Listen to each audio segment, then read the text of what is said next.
ಆ ರಿಪೋರ್ಟ್ ಎಲ್ಲ ಇವತ್ತೇ ನಿನ್ನ ರೊಮ್ಯಾನ್ಸ್ ಮಾಡ್ತಾ ಇದೀಯಾ?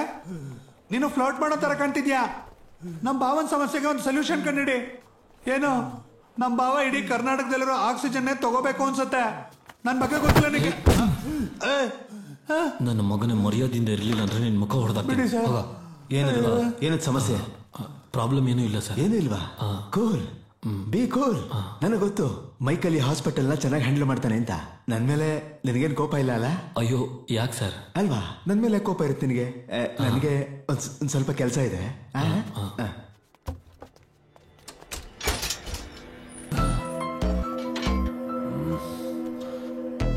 Very bad boys. ಒಬ್ರಿಗೊಬ್ರು ಹೊಡ್ಕೊಂಡು ಸಾಯ್ತೀರಾ ಅಂತ ಅನ್ಕೊಂಡಿದ್ದೆ. Okay, let's the court decide. Court ಹೋಗೋದು ತುಂಬಾ ರಾಂಗ್ ಡಿಸಿಷನ್ ಸರ್. ಝಾನ್ಸಿ ಬಂದ ಕೇಸ್ ಅಲ್ಲ. ಮಲಗಬೇಕು, ಮತ್ತೆ ಎದ್ಮೇಲೆ ಸ್ವಲ್ಪ ಕೆಲಸ ಮಾಡೋದಿದೆ.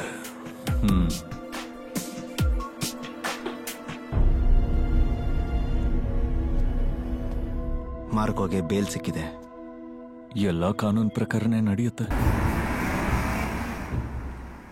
ಮಾಡಿದ್ದು ಕೆಟ್ಟ ಕೆಲಸ ಅಂತ ಅವನಿಗೆ ಗೊತ್ತಾಗಿಲ್ವಾ? ಇಲ್ಲ ಸರ್. ಅದ್ಯಾಕೆ? ಈ ನ್ಯಾಯ ಕಾನೂನು ಯಾವಾಗ್ಲೂ ಒಂದೇ ತರ ಇರಲ್ಲ ಸರ್. ನಾನು ಮಾಡಿರೋ ಒಂದು ಸಣ್ಣ ಇನ್ವೆಸ್ಟಿಗೇಷನ್ ಅಲ್ಲಿ ನಿಮ್ ತಮ್ಮ ಅಮೀರ್ ಅವ್ರನ್ನ ರ್ಯಾಗ್ ಮಾಡಿರೋರು ಇವತ್ತು ಜೀವಂತವಾಗಿಲ್ಲ ಸರ್. ತಮಿಳ್ನಾಡಲ್ಲಾದ ಕಾರ್ ಆಕ್ಸಿಡೆಂಟ್ ಅಲ್ಲಿ 4 ಜನ ತೀರು ಹೋಗಿದ್ದಾರೆ. You are a good investigator.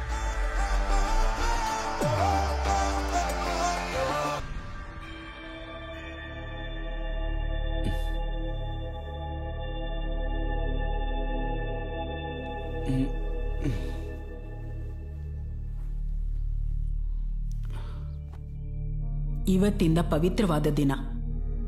ಈ ಹಬ್ಬಕ್ಕೆ ಜರಿ ಜವಾಬ್ದಾರಿ ತಗೊಂತೀನಿ ಅಂತ ಹೇಳಿದ್ದ. ನೀನ್ ತಗೋ ಅದನ್ನ. ಅದು ಅಲ್ಲದೆ ಈಗ ನೀನೇ ತಾನೇ ಉಳ್ಕೊಂಡಿರೋದು.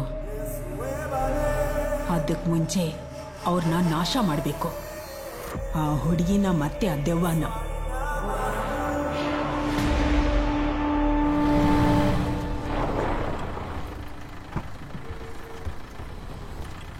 ಓಕೆ ಬಾಯ್ ಕಣೋ. ಬಾಯ್ ಬಾಯ್.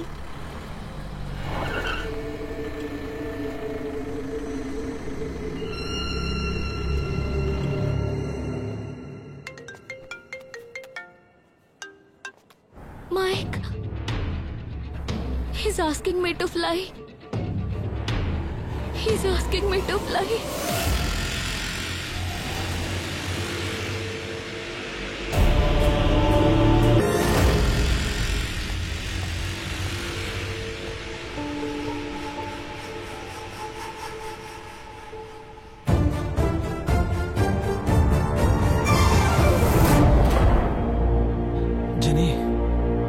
Mike.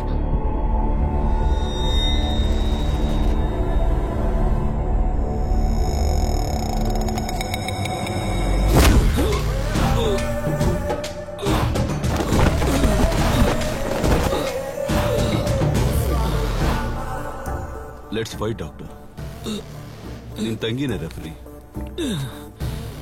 ನೀನ್ ನನ್ನನ್ನ ಸೋಲ್ಸಿದ್ರೆ ನಿನ್ ತಂಗಿನ ಕರ್ಕೊಂಡು ಹೋಗ್ಬೋದು.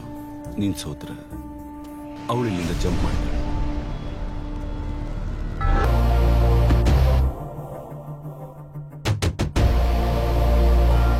ಪಶ್ಚಾತ್ತಾಪ ಪಡ್ತಾ ಪಾಪಿಗಳನ್ನ ಕ್ಷಮಿಸೋದಕ್ಕೆ ನಾನ್ ದೇವರಲ್ಲ.